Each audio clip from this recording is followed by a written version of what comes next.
নমস্কার। দেখুন নিরামিষ লাল শাক আমি যেভাবে বানাই, তো প্রথমে লাল শাকটাকে ধুয়ে নিয়েছি, পরিষ্কার করে ডাঁটি সমেত লাল শাক ধুয়ে নিয়েছি। এই দেখুন, এটা হলো লাল শাক,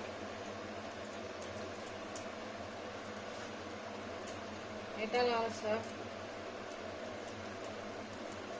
এটাই বানাবো আজকে। গড়া রাখা চলবে না কোনোভাবে। এটা কুচি নেব, আগে ধুয়ে নিয়েছি পরিষ্কার করে সুন্দরভাবে, তো প্রথমে কুচি নিই।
ব্যাস কুচি নিলাম।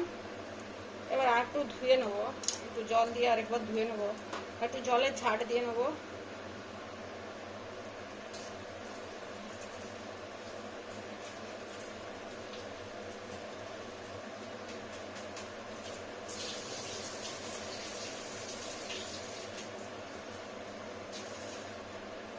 এবার দেখুন, একটা ওভেন মানে গ্যাস ওভেনটা জেলে দিই।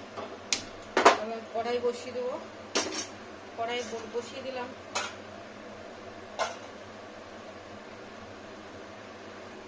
এবার যে শাকটা জলে আছে, একটু জল ঝাপটা দেওয়া আছে, সেখান থেকে আমি শাকটা পুরো একদম নিংড়ে নিংড়ে দিয়ে নেবো। এই যে দেখুন শাকটা, তো আমি পুরো জলটাকে একদম ছিটকে পুরো একদম ইয়ে করে দিয়ে নেবো। Slow temperature.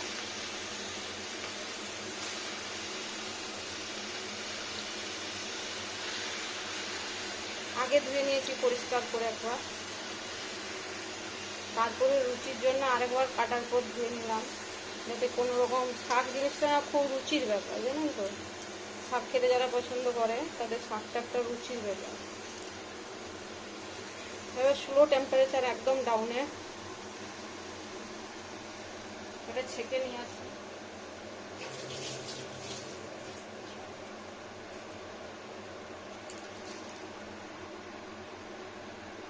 এবার দিয়ে দিচ্ছি কাঁচা লঙ্কা খামতিনে, এগুলো কম ঝাল আছে, ঝাল নেই একরকম করছি।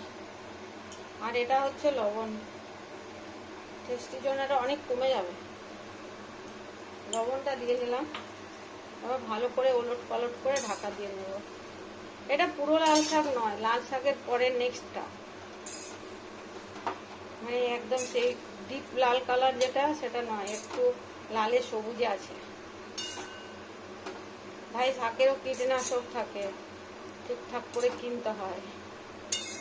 কীটনাশক হয়ে গেলে ব্যাস। এবার স্লো টেম্পারেচারে না একে ঢাকা দিয়ে নেবো। একটু জল বেরিয়েছে, এই জলটাতে সেদ্ধ হয়ে যাবে ডাঁটিগুলো। এবার ঢেকে নেবো, ঢেকে দিচ্ছি। স্লো টেম্পারেচারেই হতে হবে।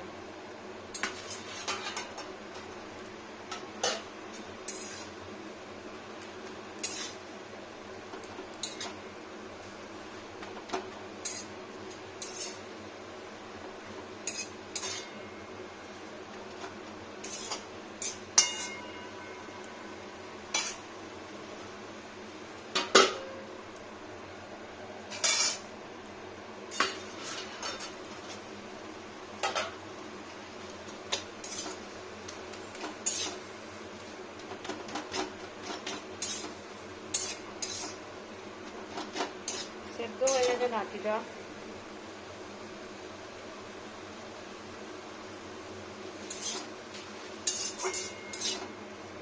এটা উঠিয়ে নেবো, শাকটাকে উঠিয়ে নেবো।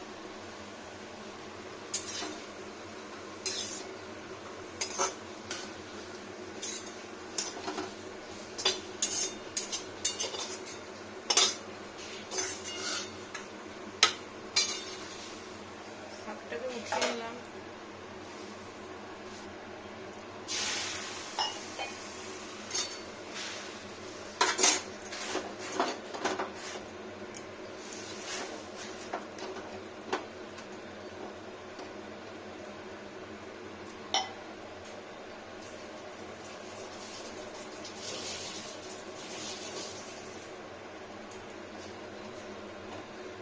মোছা লাগিয়ে দিলাম ভালো করে।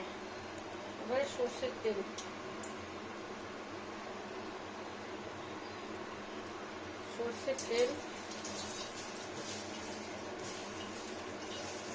শুকনো লঙ্কা,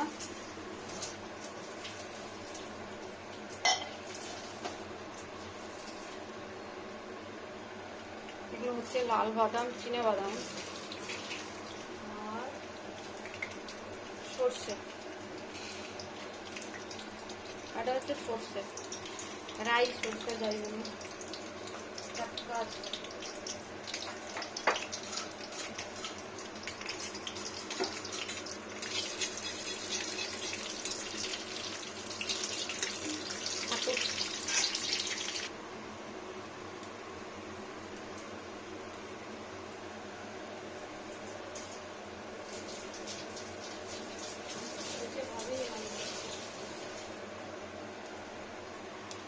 সর্ষেটা করতে হবে, নাহলে ভালো হবে না।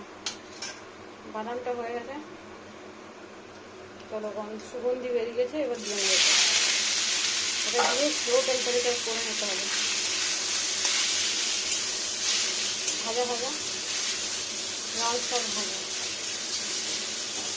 কাঁচা লঙ্কাটা ফাটিয়ে খাবে, যা মন যাবে। শুকনো লঙ্কা, কাঁচা লঙ্কা, তেলটা মাখিয়ে দিলাম।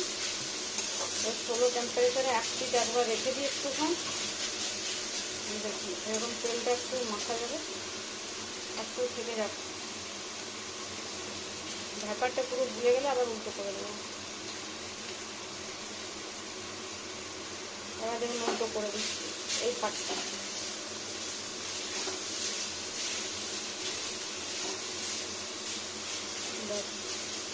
হয়ে গেল, এটার ব্যাপারটা হয়ে গেলে কমপ্লিট রান্নাটা। কুরকুরে নোটে শাক, ব্যাপার উঠছে, বন্ধ।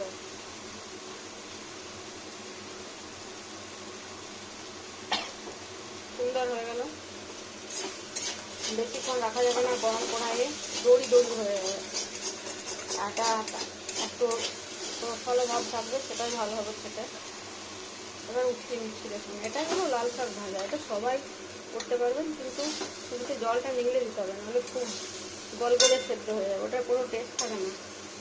এই সেদ্ধটা ভালো হয় আর খেতেও টেস্টি হয় কাঁচা লঙ্কা দিয়ে। নিরামিষ হলেও অনেক সুস্বাদু। দেখছেন কীভাবে টানছে? পুরো শাকটা এখানে থাকলে পুরো টেনে যাবে, ছাড়া যাবে না। শাক বলে কথা, শাক খেতে আমার খুব পছন্দ, ওই জন্যই বলছি। দেখুন কত সুন্দর, ভাতের উপর একটু শাক ভাজা তরকারি, এটা কি সুন্দর লাল শাক ভাজা। হ্যালো ফ্রেন্ডস, দেখুন হলো এটা হলো নিরামিষ লাল শাক ভাজা। লাল শাক, লালে সবুজে মেশানো, পুরো লাল নয়, দেখতে খুব সুন্দর।